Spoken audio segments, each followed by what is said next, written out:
एक समय पृथ्वी देवी ने गाय का रूप धारण किया और ब्रह्मा जी के समक्ष सहायता मांगने गई। रोते रोते उसने कहा, संपूर्ण विश्व अत्यंत दुखी है क्योंकि पृथ्वी पर अधिकतर राजा असुर हैं।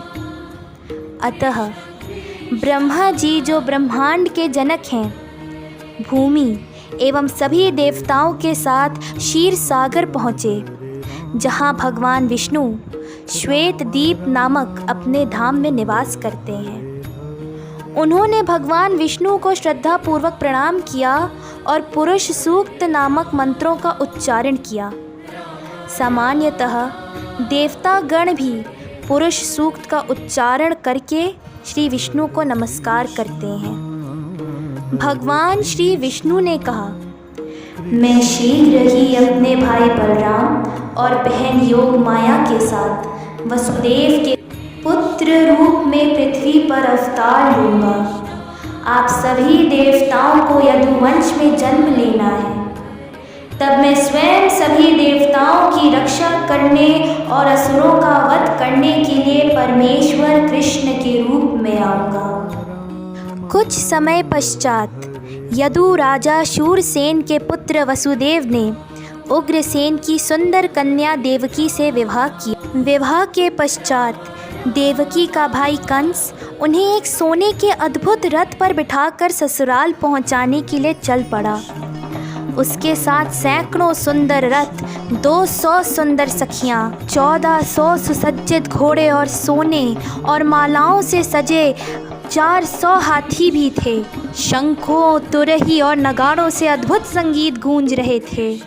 तभी अचानक आकाश से एक ध्वनि सुनाई पड़ी, हे कंस, तुम कितने मूर्ख हो। इस बहन की संतान तुम्हारा वध करेगी। ये सुन कंस भयभीत हो उठा।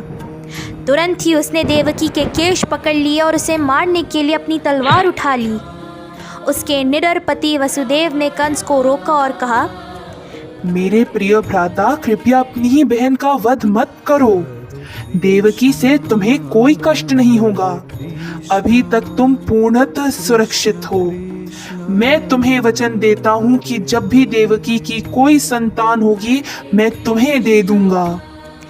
कंस जानता था कि वसुदेव अपना प्रण अवश्य पूरा करेंगे, अतः उसने देवकी को नहीं मारा। जब देवकी ने पहली संतान को जन्म दिया तो भगवान के महान भक्त नारद मुनि कंस के पास पहुँचे और कहा, नारायण नारायण, हे कंस, अपने मित्रों वसुदेव, नंद महाराज और ग्वालों के परिवार में उत्पन्न सभी देवताओं से सावधान रहो। वे सभी श्री कृष्ण के प्रकट होने की तैयारियां कर रहे हैं। वे विश्व के सभी आसुरी राजाओं का वध करेंगे। नारायण नारायण। कंस और उसके सभी मित्र राजा आसुरी थे और इसलिए वे देवताओं से सदा भयभीत रहते थे। कंस विशेषकर इस बात से बहुत भयभीत था कि वह कृष्ण के द्वारा मारा जाएगा, कृष्ण से जो यदुवंश में अवतार लेने वाले थे। उसने देवकी, वसुदेव तथा अपने पिता उग्रसेन को कारागार में डाल दिया। तब कंस ने अपने आप को राजा घोषित कर लिया। उसने यदुवंश के सभी लोगों को तंग करना शुरू कर दिया और यहाँ तक कि उसने एक के बाद एक देवकी और वसुदेव के 6 शिशुओं का वध कर दिया। कृष्ण की बहन योग माया देवकी के 7वें पुत्र बलराम को वृंदावन से ले गई और नंद और यशोदा के घर में रोहिणी सहित सुरक्षित रख दिया। तब श्री कृष्ण देवकी की 8वीं संतान के रूप में प्रकट होने के लिए तैयार थे। वे संतान जिससे कंस सबसे अधिक भयभीत था। समय के साथ साथ कंस के हृदय में कृष्ण के प्रति अपार घृणा भर गई। कंस श्री कृष्ण के जन्म की प्रतीक्षा करने लगा, इस आशा के साथ कि वह उन्हें भी उसी तरह से मार देगा जैसे उसने देवकी के अन्य 6 शिशुओं को मार दिया था। वह 24 घंटे कृष्ण के विषय में ही सोचने लगा। कंस सोते, खाते, काम करते, यहाँ तक कि बात करते, बैठते या चलते अपने आसपास केवल कृष्ण को ही देखता था। देवकी कृष्ण के जन्म की प्रतीक्षा में अत्यंत प्रसन्न थी। सभी देवता और नारद जी देवकी के पास आए और कहा, किसी तरह से भयभीत होने की आवश्यकता नहीं है। देवकी, असुर कंस कभी भी तुम्हारे पुत्र कृष्ण को नहीं मार सकता। श्री कृष्ण केवल संसार के सभी असुरों का वध करने के लिए ही अवतार ले रहे हैं, जिससे अनेक भक्त शांति से रह सकेंगे। श्री कृष्ण के प्रकट होते समय चारों ओर शुभ लक्षण प्रकट हो रहे थे। सभी ग्रह और नक्षत्र आकाश में अपने शुभ लक्षणों के साथ प्रकट हो गए। सभी नदियां अपने स्वच्छ जल के साथ बहने लगीं और झीलें कमल के फूलों से भर गईं। वन चहचहाते पक्षियों और नृत्य करते हुए मोरों से परिपूर्ण थे। चारों ओर सुगंधित वायु बहने लगी थी। ब्राह्मणों को अपने घर अब भगवान हेतु यज्ञ और दान के लिए उपयुक्त लगने लगे थे। गंधर्व और किन्नर मधुर स्वर में गाने लगे। सिद्ध और चारण सुंदर प्रार्थनाएं करने लगे। अप्सराएं नृत्य करने लगी तथा महात्मा गण और देवतागण आकाश से फूलों की वर्षा करने लगे।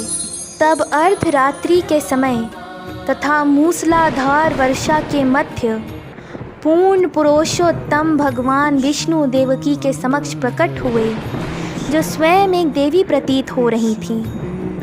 वसुदेव ने अपने अद्भुत पुत्र को देखा, जिसने 4 हाथों में शंख, चक्र, गदा तथा कमल पुष्प धारण किया था तथा जिनके दिव्य प्रकाश से सारा कारागार प्रकाशित हो उठा था। उनके वक्ष स्थल पर श्रीवत्स का चिन्ह सुशोभित था और उन्होंने गले में कौस्तुभ मणि का हार पहना हुआ था। वे पीतांबर पहने हुए थे। उनका शरीर सुनहरे बाजूबंद तथा चूड़ियों, कानों में कुंडल और अनेक प्रकार के आभूषणों से सुसज्जित था।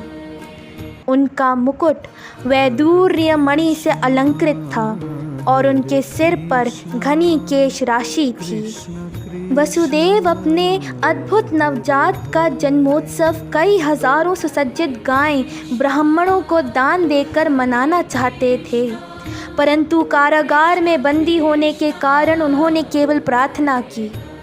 तब वसुदेव ने हाथ जोड़कर झुककर भगवान को प्रणाम किया और प्रार्थना करनी आरंभ की। हे भगवान, आप तो पूर्ण पुरुषोत्तम भगवान हैं और मेरे घर में कंस जैसे आसुरी राजाओं का वध करने के लिए प्रकट हुए। ये जानते हुए कि आप उसे और उसके अनुयायियों को मार देंगे, कंस ने पहले ही आपके 6 शिशु भाइयों को मार दिया है। जैसे ही वह सुनेगा कि अंततः आपने अवतार ले लिया है, तो वह आपको भी मारने का प्रयास करेगा। देवकी अपने भाई कंस से बहुत डरी हुई थी और उसने प्रार्थना की, मेरे प्रिय कृष्ण, कृपया कंस के क्रूर हाथों से मेरी रक्षा कीजिए। जैसे ही उसको आपके यहाँ प्रकट होने का पता चलेगा, वे आपको हानि पहुँचाने का प्रयत्न करेगा। अतः आप अपने चतुर्भुज रूप को मेरी दृष्टि से ओझल कर दीजिए। श्री कृष्ण ने माँ को उत्तर दिया, मैं जानता हूँ कि आप अत्यधिक वात्सल्य, प्रेम और कंस के भय से ऐसा कह रही हैं। इसलिए आप मुझे वृंदावन में गोकुल ले चलिए और यशोदा की नवजात पुत्री से बदल लाइए। तब श्री भगवान ने अपने आप को एक साधारण शिशु के रूप में बदल लिया। वसुदेव चुपचाप अपने नन्हे पुत्र को कारागार से ले गए। कंस के महल में सभी निवासी, विशेषकर पहरेदार, गहरी नींद सो गए और जेल के सभी द्वार अपने आप खुल गए। रात अंधेरी थी, बादल गरज रहे थे और जोरदार वर्षा हो रही थी। जैसे ही वसुदेव ने नन्हे शिशु कृष्ण को अपने सिर पर उठाया, भगवान श्री अनंत शेष से नाग का रूप धारण करके वसुदेव के सिर के ऊपर छतरी की तरह अपने फंड फैला दिए। अब वे यमुना नदी पर पहुंच गए। यमुना में बड़ी बड़ी लहरें और फेन उठ रही थीं। वसुदेव ने यमुना को पार कर लिया। उस पार वे गोकुल स्थित नंद महाराज के महल में गए, जहाँ सभी गहरी नींद में सो रहे थे। उन्होंने चुपचाप महल में प्रवेश किया और बालक कृष्ण को यशोदा की बगल में लिटा दिया। तब वसुदेव ने यशोदा की नवजात पुत्री को उठाया और पुनः कंस के कारागार में आ गए, जहाँ उन्होंने उसे देवकी के पास लिटा दिया। उन्होंने पुनः हथकड़ियाँ और बेड़ियाँ अच्छी तरह से पहन ली, जिससे कंस को पता ना चल पाए कि रात में इतनी सारी घटनाएं घटी हैं। जैसे ही वसुदेव ने सारे द्वार बंद किए, पहरेदार जाग गए और उन्हें नवजात शिशु के रोने की आवाज़ सुनाई पड़ी। उन्होंने इसकी सूचना कंस को दी। कंस इतना भयभीत हो उठा कि उसके रोंगटे खड़े हो गए। वे अपनी शैया से कूद पड़ा और चिल्लाया, अब मेरे जीवन का क्रूर काल उत्पन्न हो गया।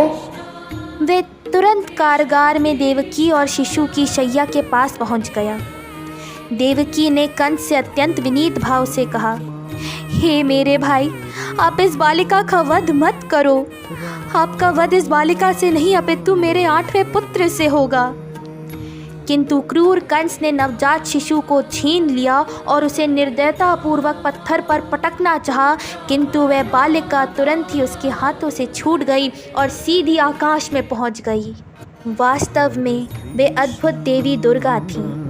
ऊपर आकाश से ही वे कंस पर चिल्लाईं, हे धूल, तू मुझे नहीं मार सकता। तुझे मारने वाला बालक के सामने मुझसे पहले ही पहुंच चुका है। तू अपनी असहाय बहन के प्रति क्रूर मत बन। इतना कहकर वे अंतर्ध्यान हो गईं।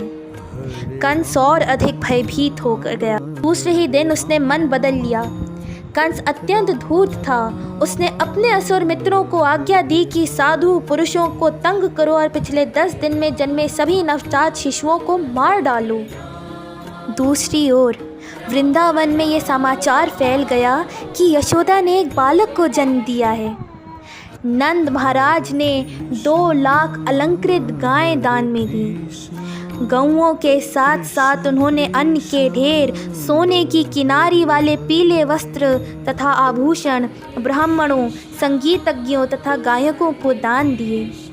सभी ग्वालों तथा उनकी पत्नियों ने अमूल्य वस्त्रों तथा अलंकार से स्वयं को सुसज्जित किया और नवजात शिशु के लिए उपहार लेकर नंद महाराज और यशोदा मैया के घर पहुँचे। जब वे बालक कृष्ण को आशीर्वाद दे रही थीं, तो उन्होंने तेल में बने हल्दी के लेप, दही, दूध का मिश्रण न केवल बालक पर अपितु वहाँ उपस्थित अन्य लोगों पर भी छिड़का।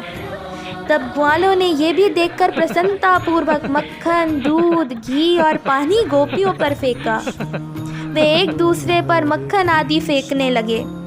नंद महाराज सभी को इस प्रकार कृष्ण जन्मोत्सव पर आनंद मनाते देख अत्यंत प्रसन्न हुए और पूर्ण पुरुषोत्तम भगवान से अपने बालक की रक्षा के लिए प्रार्थना करने लगे। उन्हें क्या पता था, जिस ईश्वर से वे अपने पुत्र की रक्षा की प्रार्थना कर रहे थे, उनका वही पुत्र, वही ईश्वर है जो सबकी रक्षा करने के लिए प्रकट हुआ था।